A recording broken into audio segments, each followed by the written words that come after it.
Assalamualaikum warahmatullahi wabarakatuh, teman-teman semua pecinta keadilan dan kebenaran.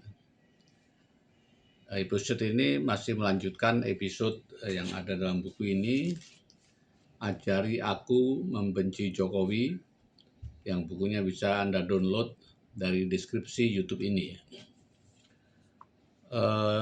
Untuk kali ini judulnya adalah Isu Jokowi dan Isu Pelemahan KPK. Jadi beberapa waktu yang lalu Presiden Prabowo mengundang sosok-sosok yang selama ini dipandang kritis ya terhadap pemerintah, diundang untuk berdialog, diskusi. Salah satunya adalah aktivis anti korupsi Bambang Wijoyanto yang menyatakan atau mengusulkan agar undang-undang KPK itu dikembalikan ke undang-undang yang lama, yang betul-betul terpisah dari pemerintah, ya, independen, diperkuat kewenangannya, ya seperti dulu lah kembali. Nah, ketika seseorang atau wartawan menanyai Pak Jokowi tentang usulan ini, Pak Jokowi bilang setuju, memang usulannya sebaiknya begitu, KPK sebaiknya diperkuat. Kemudian muncul kritik dari Pak Ferry Amsari ya, wah Jokowi cuci tangan itu. Dulu kan di era dia perubahan ke undang-undang itu kan di eranya Jokowi. Sekarang dia pengen cuci tangan dengan pernyataan tersebut. Kemudian juga Saud Situmorang juga mengkritisi Jokowi.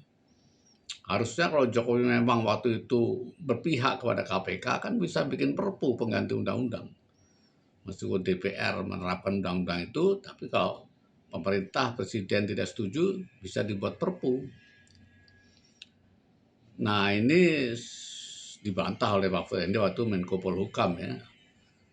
Pak Firly mengingatkan perpu itu kalau kondisinya memang darurat sekali. Jadi jangan main-main dengan perpu gitu, intinya begitu. Kemudian saya melihat, mari kita melihat fakta-fakta yang sebetulnya terjadi ya. Jadi faktanya adalah memang undang-undang itu digodok oleh DPR, sama sekali bukan inisiatif pemerintah ya. DPR lah yang pengen melakukan perubahan yang cukup fundamental terhadap KPK ini.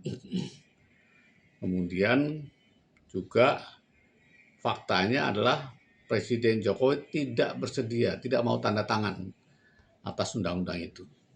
Jadi memang ini sepihak dari DPR, tapi ya tetap harus dijalankan ya oleh pemerintah, karena itu sudah menjadi undang-undang, itu adalah haknya DPR.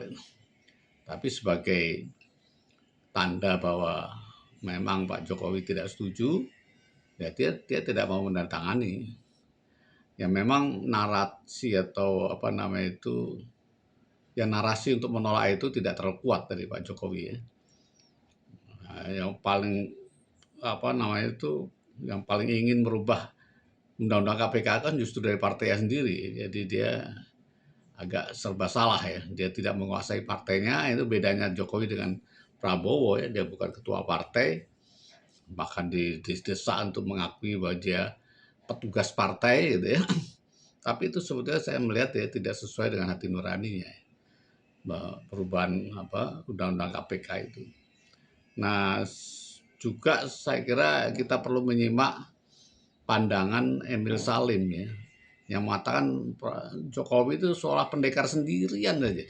Semua partai mengepung dia untuk merubah undang-undang itu. Hanya Jokowi sendiri yang berusaha untuk menolak ya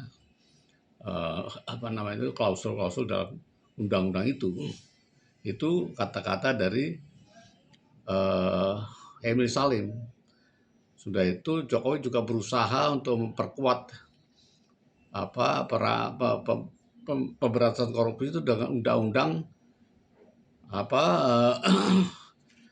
perampasan aset.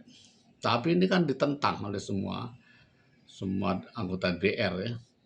Ketika Pak Mahfud MD berdiskusi dengan Komisi 3 misalnya, dengan komisi di DPR itu juga eh, Bambang Pacul bilang, "Pak, diskusinya jangan di sini, Pak.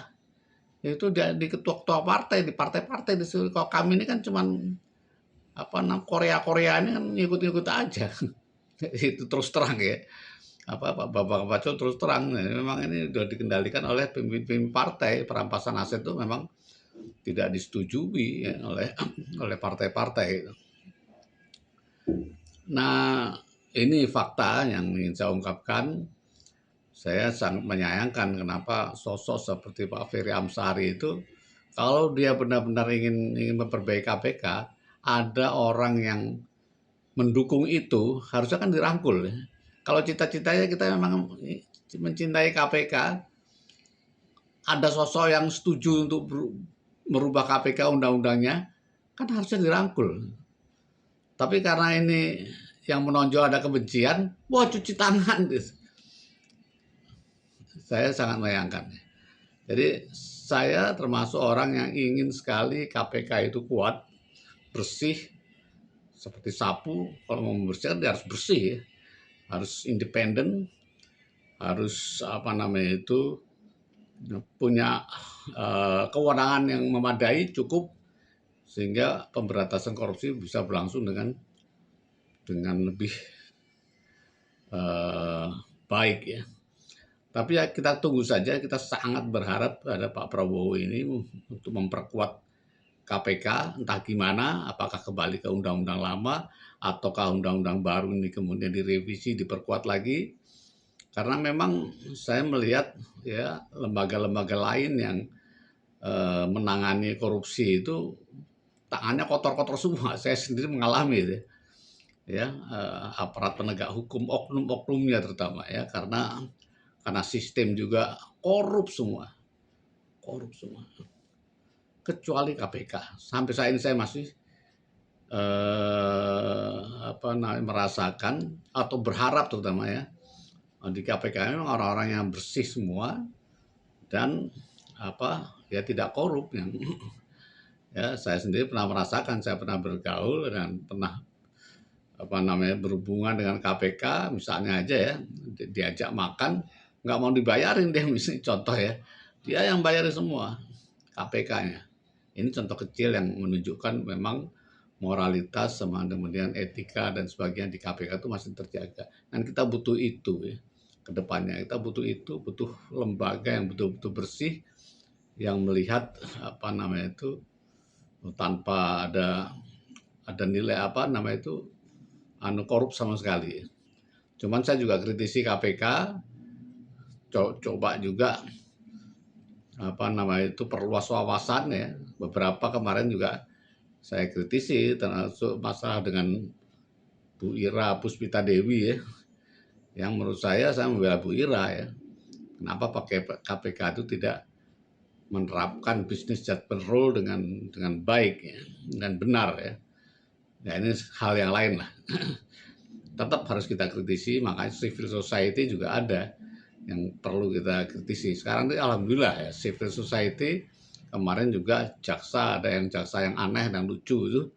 Nah, civil society berperan untuk mengkritisi apa yang terjadi di aparat penegak hukum kita.